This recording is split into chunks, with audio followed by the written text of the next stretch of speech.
আমাদের SEO recorded course যারা কিনে তাদের জন্য একটা গ্রুপ বানানো আছে হোয়াটসঅ্যাপে। এখানে প্রায় অনেক রকমের কোয়েকশন আসে।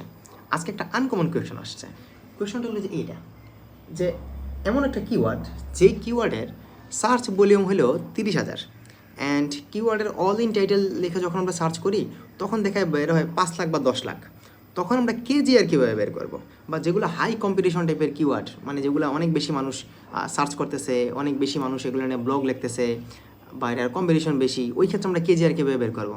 দেখেন, এইসব কিওয়ার্ডের ক্ষেত্রে আসলে কেজিআর লাগে না। কেজিআরের সূত্র সব কিওয়ার্ডের ক্ষেত্রে প্রযোজ্য না। আমরা কেজিআর বের করব এমন কিওয়ার্ডের ক্ষেত্রে যেগুলো নিয়ে আমরা কনফিউজ আছি। ধরেন 200 সার্চ ভলিউম, 250 সার্চ ভলিউম, আপনি এই কিওয়ার্ড নিয়ে কাজ করবেন কি না আপনি চিন্তায় আছেন, তখন আপনি কেজিআর নিয়ে চিন্তা ভাবনা করবেন। যে কিওয়ার্ডের প্রচুর পরিমাণে সার্চ ভলিউম আছে, যে কিওয়ার্ড প্রচুর পরিমাণে ইউজ হইতেছে, হ্যাঁ, ওই কিওয়ার্ড নিয়ে আপনি কেজিআর নিয়ে চিন্তা করার দরকারই নেই। ওই কিওয়ার্ড কেজিআর সূত্র দিয়ে আমরা গণব না, আমরা অন্যভাবে গণব। কীভাবে? আপনি দেখতে পারেন কেডি, আপনি এইচরেফ, স্যামরাশ, ওইখানে যান, গিয়ে কেডি চেক করেন।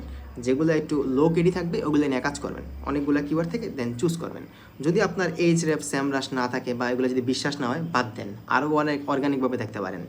গুগলে আসেন, কিওয়ার্ডটা সার্চ দেন, সার্চ ইঞ্জিন রেজাল্ট পেজ দেখেন, প্রথম যেগুলো পাবলিকগুলো আছে 10 জন বা 12 জন, দেখেন যে তারা ব্যাকলিং কয়টা করে আছে।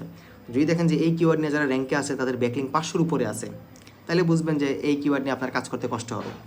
যদি দেখেন যে 50টা করে আছে বা 50-এর নিচে আছে ব্যাকলিংগুলো, তাদের ব্যাকলিং চেক করবেন স্যামরাশ বা এইচরেফ দিয়ে, বা আর অনেকগুলো টুল আছে, যাবে অভাব নেই।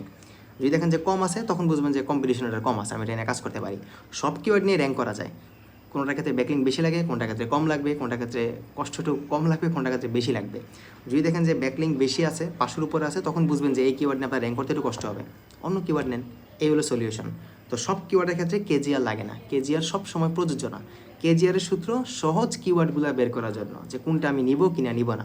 বড় কিওয়ার্ড হলে কেজিআর বাদ, অন্য টাইপে আপনি বের করবেন যে আমি কিওয়ার্ডটা নিব কিনা না। আশা করি বুঝছেন।